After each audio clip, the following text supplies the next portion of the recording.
We have a very special guest today. We have Dr. Fisher-Katz from MIT, who does nanoelectronics research. And she's agreed just to give you guys a little bit of a flavor about her research. So will you please very warmly help me welcome Dr. Lorraine Fisher-Katz.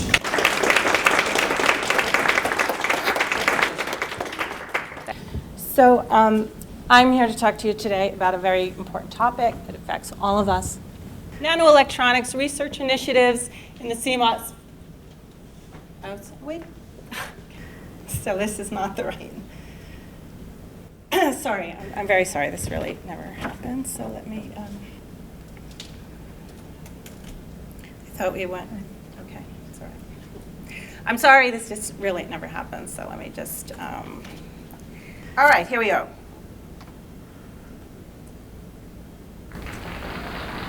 I like the applause. Okay, so I'm going to talk to you today about nanoelectronics research initiatives beyond the CMOS area, and there are a number of people that we wanted to make sure that we acknowledged here. It's right on the computer. Thanks. Okay. So we wanted to really give them credit. Thank you. All right, so let's just jump right in. So CMOS FET is an optimal electronic switching device. It's shown by the following equations for minimum energy per bit based on switching time and gate density. So this is basically a reiteration of Landauer's principle, which you should know is any logical irreversible manipulation of information, such as the erasure of a bit or merging of two computational paths, must be accompanied by corresponding entropy increase in non-information bearing degrees of freedom. No? Okay. So you guys with me? Good? Yeah. Actually, I have a question.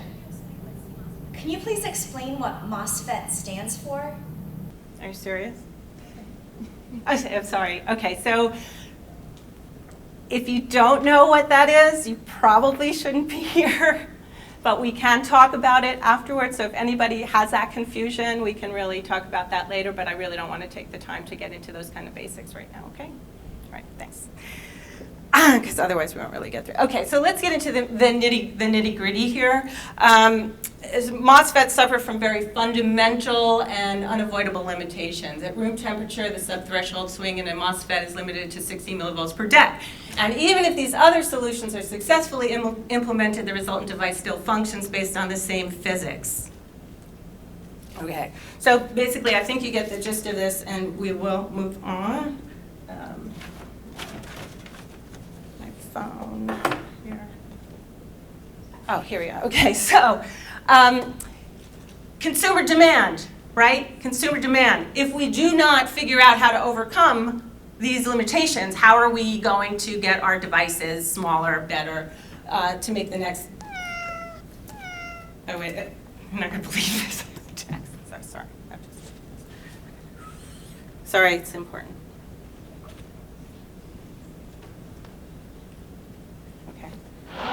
Good. All right, date tonight. All right, moving on. This one might be above your head, so we're just going to switch this. All right, so let's get into the solutions.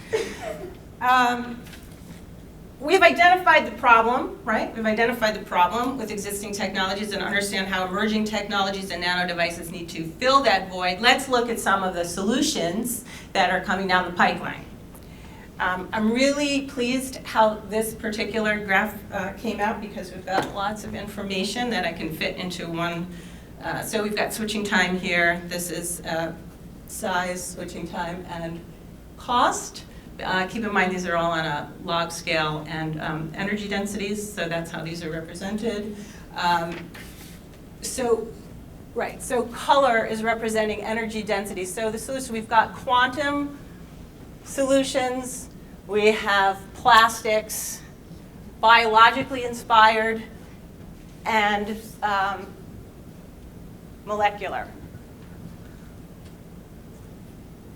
Can you all see that? All right. Good. So that's pretty much summarizes where we are with emerging technologies and summarizes where the limitations and I guess, yeah, so I guess that's pretty much it. All right, thanks. Carolyn, do you have that check? Yeah, we can send it in the mail to you, okay? Let's thank Dr. Fisher-Katz very much. Thank you for very coming much. over. Thank you. Thank you. So it's in the mail, right? In the mail, the check is in the mail. Wasn't that a great research presentation? I would now like to introduce to you Lorraine Roselight, who is actually an actress on the side. And she came here to impersonate Dr. Lorraine Fisher-Katz in order to do a spoof about some of the most egregious research presentations that we have all seen in our lives. You are brilliant. Thank you. Thank you very much. You're good sport. You're good sport.